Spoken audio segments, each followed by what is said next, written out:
Welcome, everyone. For our last Media Mastermind keynote of this afternoon, I am very impressed to welcome a tenured professor at the MIT and Twitter's chief media scientist, Deb Roy. Deb conducts research at the MIT Media Lab on language, games, and social dynamics at the intersection of artificial intelligence and cognitive psychology.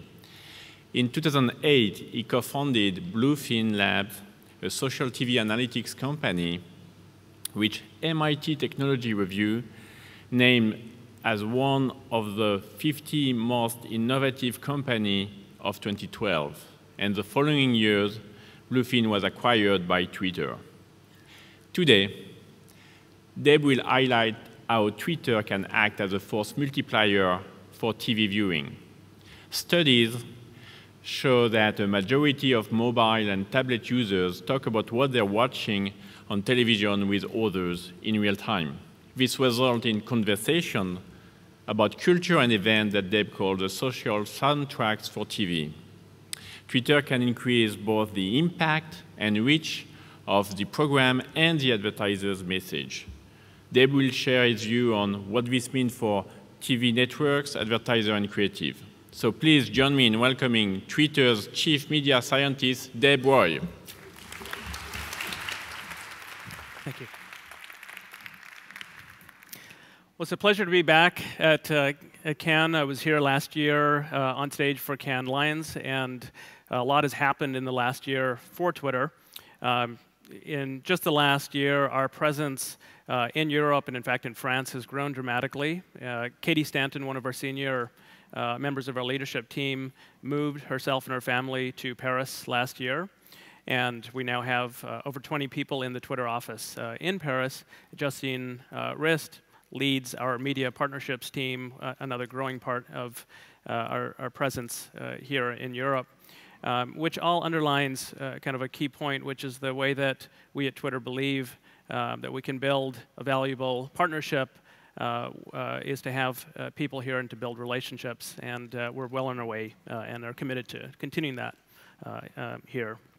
And I'm really excited today to share with you some of my thoughts on what's happening, I think, in a kind of one-of-a-kind transformation of the global media landscape as one of the biggest, perhaps the biggest and most pervasive medium ever invented, television, is becoming intertwined with a global social medium, Twitter.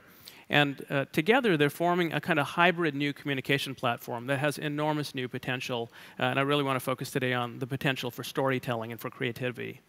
But before I go into some of the examples and some of the data that we just heard about from Maurice Levy's interview and some of the earned potential of this kind of hybrid, I want to address a concern that often comes up, and I just want to sort of address it head on, of what seems to be a kind of apparent zero-sum game of attention. That what I want to argue today and sort of demonstrate through some examples is that Twitter makes television better, that in fact it is a force multiplier, that it can enhance the impact and the possibilities of television. And the apparent sort of other side of this is, well, how can that second screen, which is, of course, drawing attention away from the first screen, possibly make the first screen better? It seems that attention is zero-sum. To take attention away is to subtract something away from television. And so what I want to do is just begin with what I think is a pretty exact parallel that is pre-Twitter and pre-television. So if you roll back the clock to before there was Twitter, before there was any electronic or digital social medium, we had the original social medium, which was speech. And again, go back in time before broadcast television to the original broadcast event, the sunset, and just consider for a moment two scenarios. In the first, imagine you were standing alone in front of this sunset, so a solo experience. And in the second scenario, you are with a companion. Let's say a loved one who is standing next to you. And as you're looking at this sunset, your companion turns to you and says, "Look at the way the light is hitting the clouds over the hills." And if you just freeze in that moment and compare the two scenarios, I think it'll become quite obvious that in this context, that secondary conversation doesn't actually necessarily pull attention away from the sunset. In fact, somewhat counterintuitively, it has the opposite effect. It can lead you to attend and to appreciate and encode and remember and overall have a profoundly different memory and experience because of this secondary channel. And that is exactly what I'd like to suggest is possible when the right kind of complementarity is brought to television. So if we think about Twitter, and what I'll be coming back to a few times over the next half an hour is the question of what is Twitter? And from a television perspective, how might you think about Twitter and how it can be used to complement television? There are three properties that I think set Twitter apart as a unique global medium. It's live, it's public, and it's conversational. We use it in the moment to talk to everyone who cares to listen, and we use it primarily to converse, to exchange words. And when you put these properties together, one way to understand what Twitter produces is a kind of synchronized social soundtrack for whatever is happening in the moment that is a shared experience. So this is an example. This is actually a data visualization, since we're talking about data.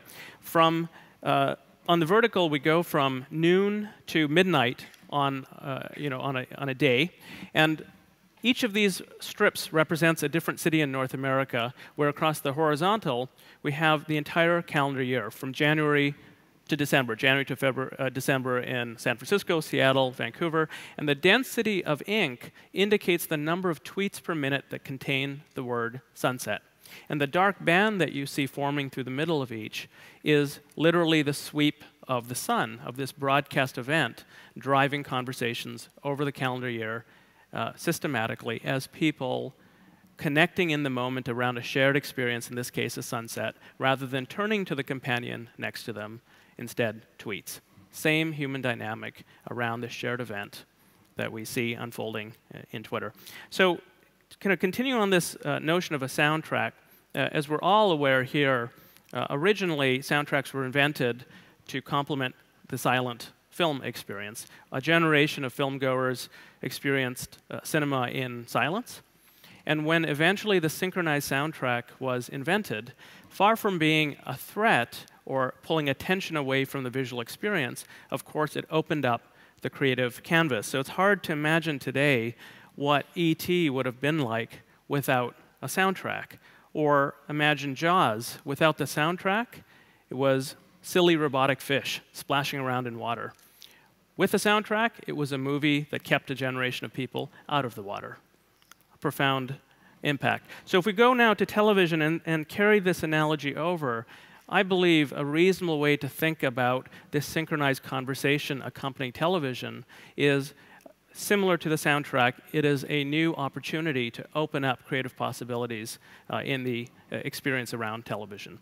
So I want to go to a piece of data just to unpack what's happening and give you a sense of the scale and the potential impact of this social soundtrack. So this is an example taken from the UK X Factor, an episode that aired last year. Pictured in white is the viewing television audience.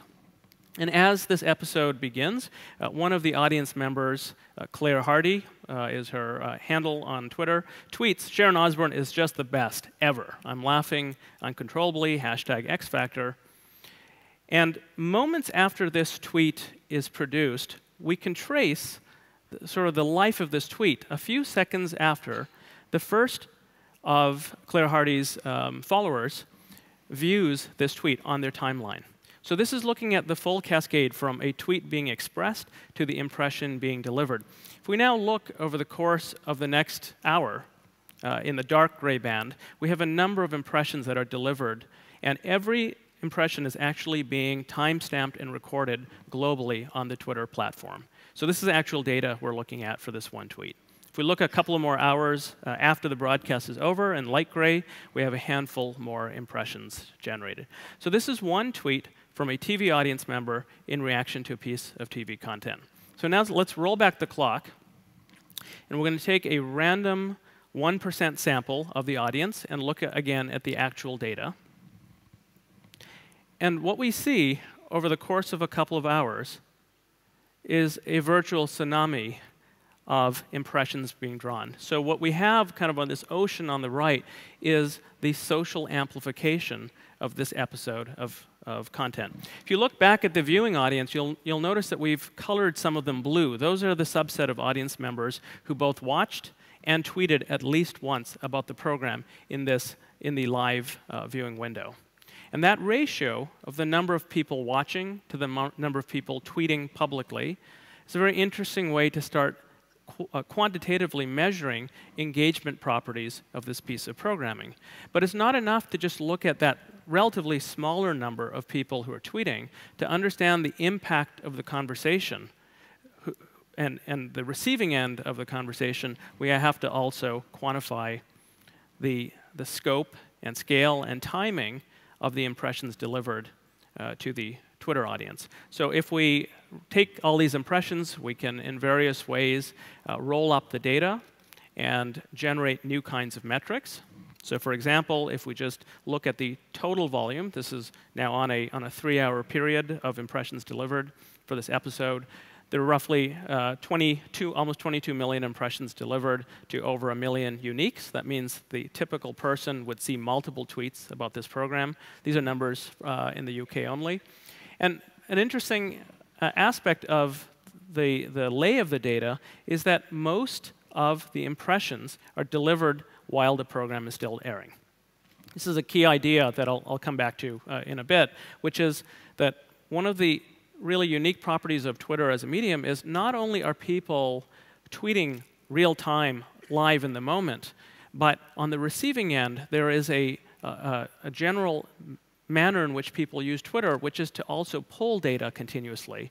And so if you're going to see a tweet, you tend to see it minutes after it's produced. And so the end-to-end from producing an expression to receiving an impression happens to often occur within the viewing window of a TV program. And this is really a key element of this kind of live nature. Now, Maurice Levy, for those of you who were here for the previous talk, threw out a really interesting number, first time I heard it, which is as a result of the 2014 Oscars, the earned media that was generated as the social amplification of this TV event, he put at between 800 million and $1 billion US. So let me unpack that number in terms of what we saw on Twitter. 5 million people sent 19 million tweets that were received by 37 million unique people. These are tweets related to the 2014 Oscars event. And if you count up over a 48-hour window, so we're going to look at a longer window now just to see the full scope, the number of impressions, tweet impressions delivered in that extended window exceeded 3 billion. The number of people tuned in to the live program, 43 million. The number of people who saw at least one tweet about the program, 37 million. So the scale here is obviously significant, and you can see why the kind of effects of Twitter are starting to be felt throughout the industry. This is an example of energy here in France, another perfect example of a very creative integration of Twitter that brought the audience into the actual awards show program and trying to anticipate who the winners would be. This was the highest impact televised event in France last year on Twitter. And when we look year over year, there was over a doubling of the amount of activity in Twitter for the same program compared to a year back. So a very successful example of how this played out here in France. So let's talk a little bit about impact of this social soundtrack. Clearly, it can have an interesting scale, especially if the integrations are done in thoughtful ways. One way to think about the impact I've already alluded to. Call it the sunset effect. In hearing someone else laugh at the judge on X Factor, it actually contributes to the overall Gestalt experience of watching that piece of programming. No different, in my opinion, than hearing a comment about the sunset can change how we perceive the sunset. Now, that's I understand, a kind of conceptual argument. I just heard from our interviewer in the last segment that you're not just creative people, but you care about the business side. So what about bottom line numbers? Well, here's one way to ask the question. Does Twitter drive tune-in? Does all of this engagement at all move the needle in how many people are tuned in? I want to show you first just a simple and I think pretty clear example of where it can. This is looking at the causal relationship between live tweeting and live TV tune-in from our measurement partner in Japan, Video Research. They shared this with me last year. So this is just some raw data, but I think you'll see the point pretty quickly. This is minute by minute in blue along the bottom, the number of tweets per minute about a particular news program. And above, in this kind of orange, slowly declining, is the tune-in minute by minute over roughly the first hour of this news program. You'll notice something interesting happens to the Twitter volume. It suddenly spikes.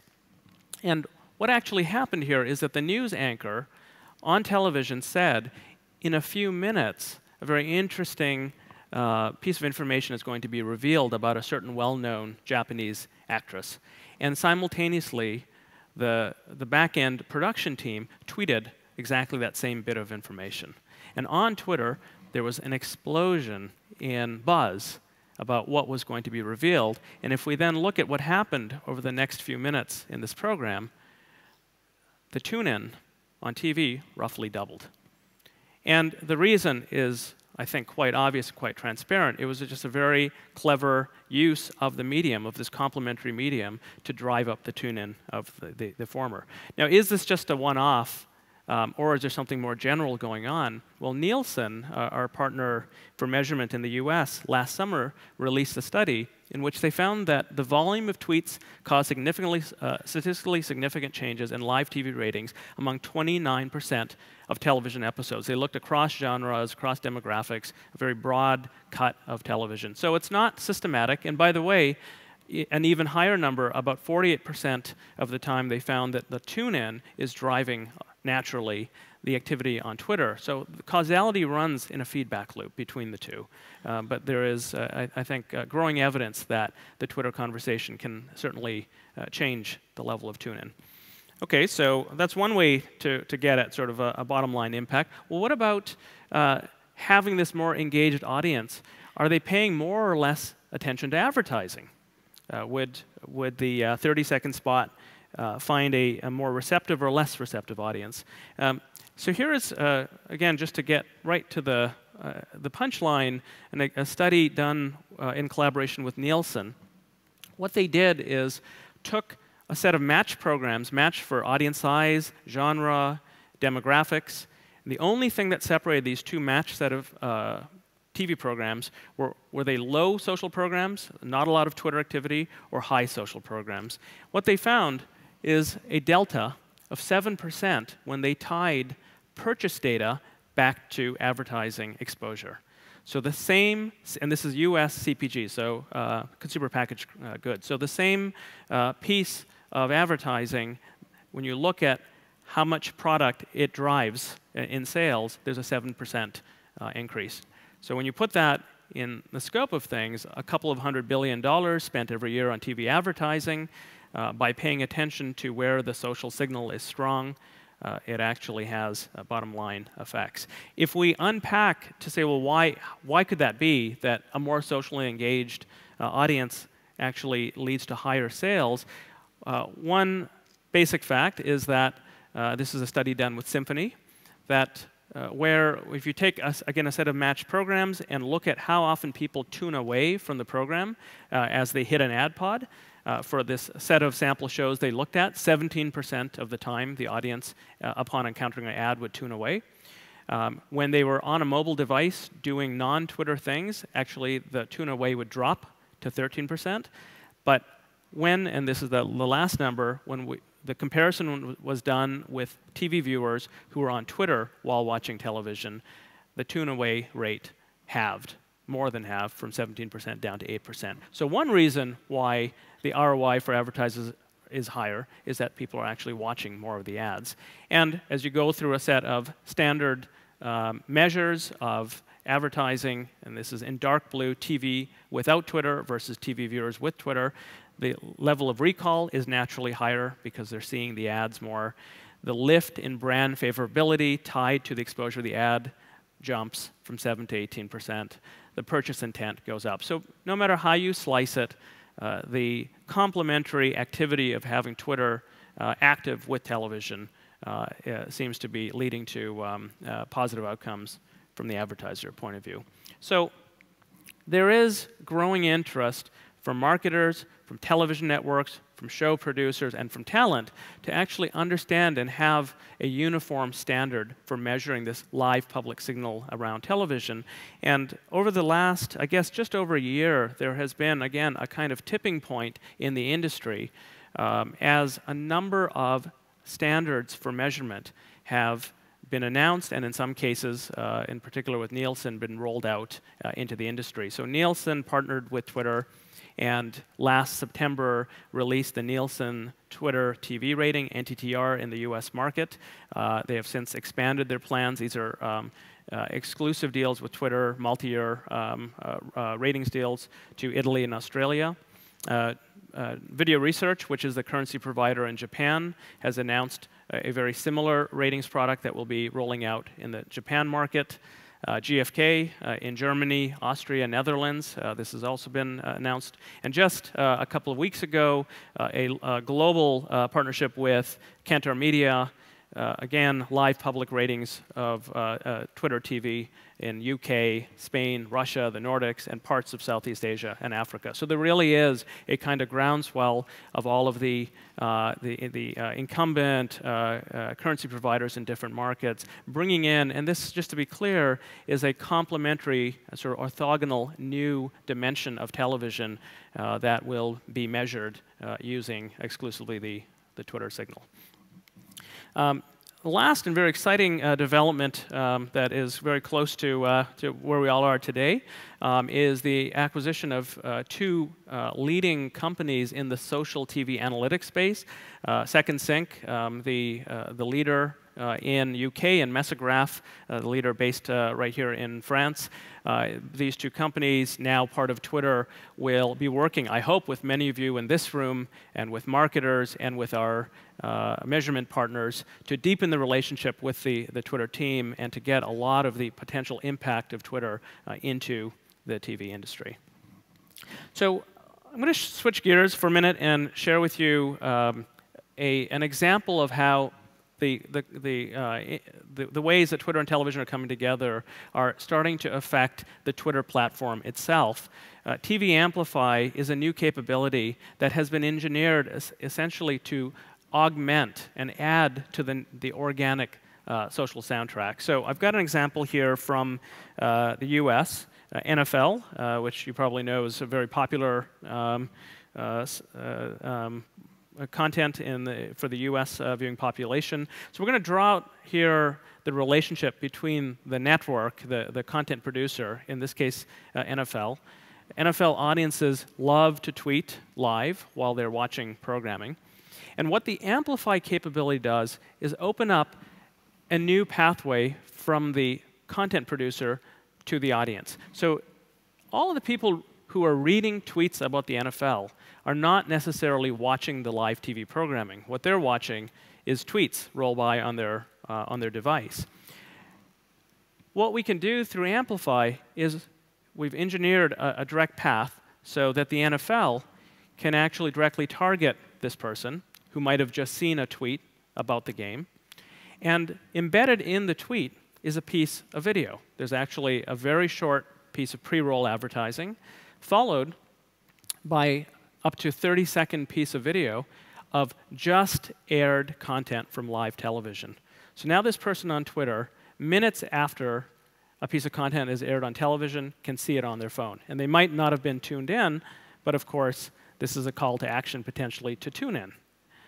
Similarly, someone who wasn't even reading tweets about the program, but excuse me, but has, based on targeting profiles, interest in NFL, could also receive this piece of content. So what's happening here is shown in red is effectively an extension of NFL's broadcast capability using Twitter. So, excuse me.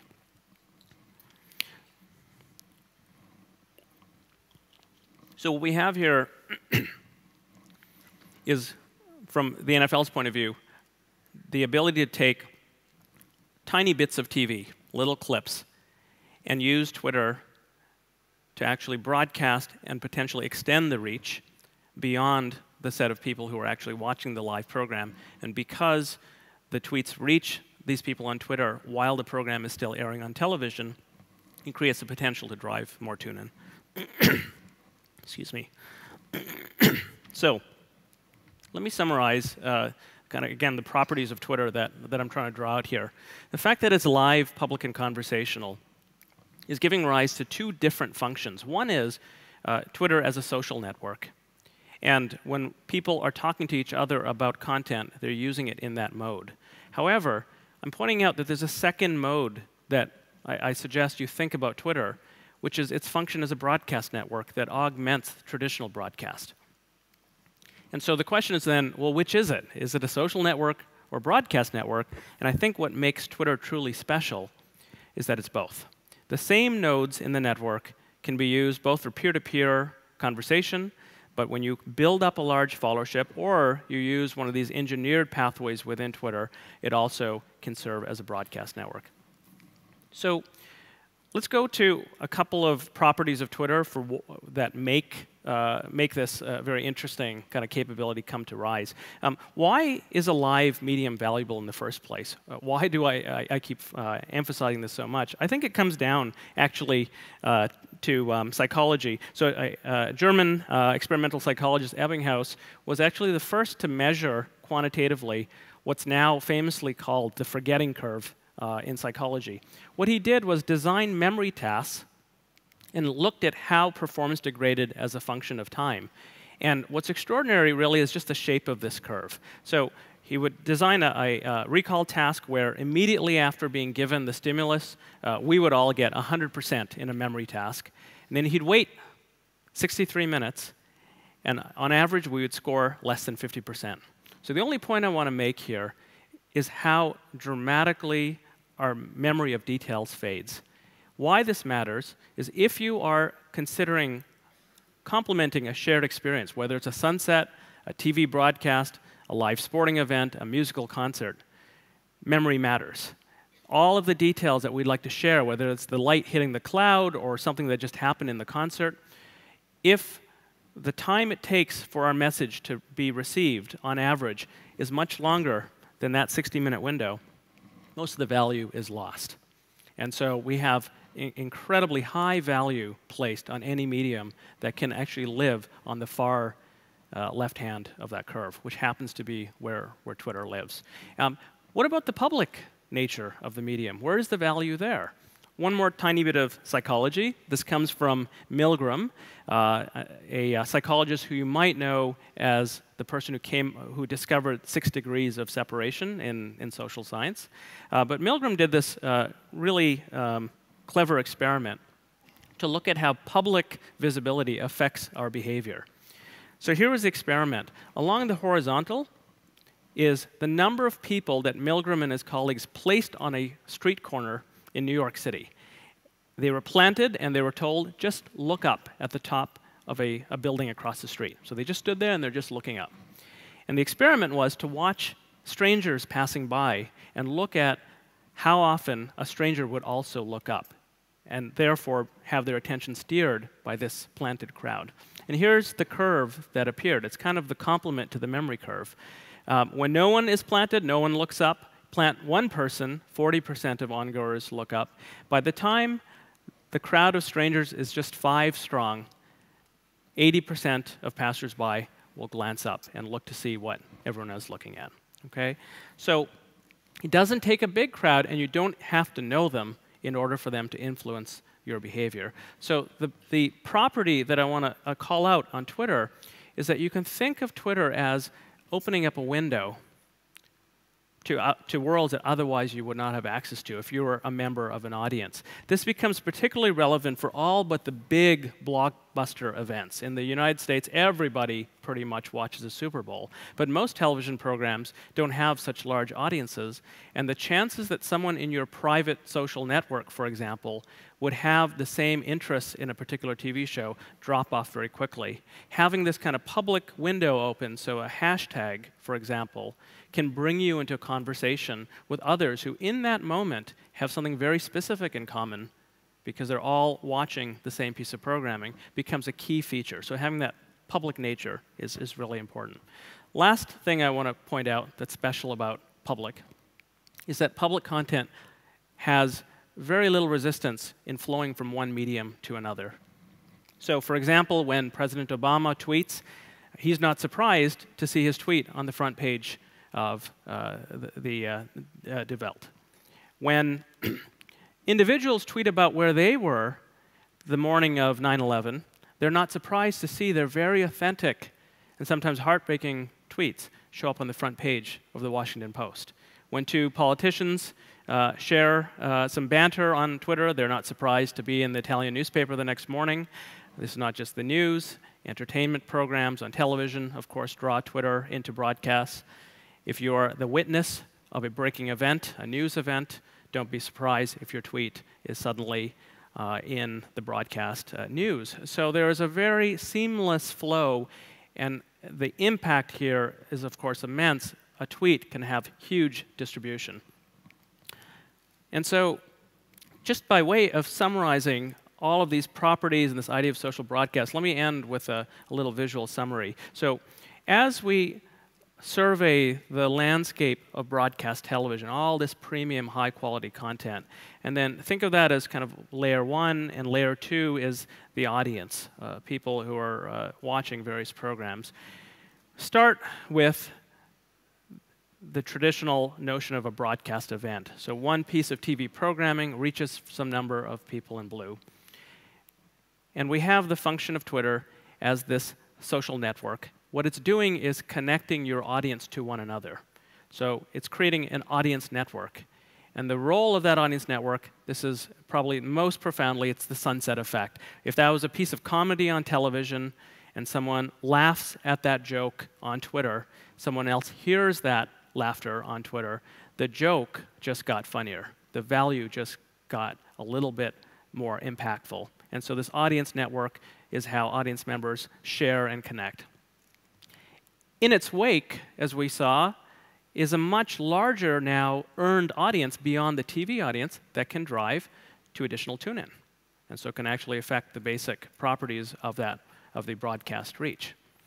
Layer on top of that this idea of Twitter as a broadcast medium where the television network or producer, whether it's through Amplify or it's through live talent tweeting in various ways, can complement the television broadcast signal with Twitter as a broadcast. And because, of course, the broadcast and the social network are one and the same, as soon as those broadcast pieces of content reach Twitter, they can trigger new cascades of conversation that can, again, lead to further possible tune-in. And so this is kind of the whole set of functions as I at least imagine them coming together. And I know I'm over time, I'm going to wrap up in 2 minutes. When we now just look at the last element that I want to draw out in the context of this ecosystem of broadcast signals leading to conversations, and blue is the social soundtrack. When you have certain kinds of interesting high-value content, here Andrew Kitzenberg tweeting from his bedroom window as he witnesses the Boston Marathon bombing consequences. This was the manhunt that was unfolding a couple of miles from my home in Watertown. That tweet with an image reaches immediately his followers on Twitter, who learn what's happening in our neighborhood in real time. And moments later, that tweet is picked up and creates a broadcast feedback loop. And Andrew Kitzenberg ends up becoming an eyewitness on television, and both his tweet, but then his additional commentary becomes an input back into the broadcast cycle, and we have a closing of this loop. And this really is, in my mind, the complete picture of what is happening as Twitter and television come together. We have two different modes of broadcast, the social soundtrack continuously amplifying and creating this kind of enhanced audience involvement, and occasionally a high-quality piece of content, whether it's a news eyewitness report, or whether it's a piece of content that is introduced into some entertainment programming, these feedback loops carefully being crafted to actually connect the audience with the broadcast content in more and more organic ways. So I'll leave you with this final thought, which is I actually think the real puzzle in social TV and what's happening with Twitter and television comes down to storytelling. And it's actually quite a puzzle to figure out what all the different kinds of programming, whether it's a political thriller like Scandal, live sports, which continuously trigger the social soundtrack, creative integrations with Twitter, which for obvious reasons pull in Twitter, sometimes comedy programs, this is How I Met Your Mother, science fiction, so across genres, certain characters, plot lines, systematically activate massive conversations on Twitter. And I think that the challenge and sort of the opportunity ultimately is in the hands of storytellers to figure out how to tap into this new creative canvas and evolve storytelling to tap into this new force, which I think is it has enormous potential, to look to the data, and to really go and pioneer potentially whole new genres. And if there's one thing I leave you with, if you're still wondering what the right medium is, what the right properties of the medium are, where to find it to complement your activities on television, all you have to do is look at the data. And with that, on behalf of the Twitter team here in France and globally, I thank you for your attention, and I hope we will find ways to work together. Thank you.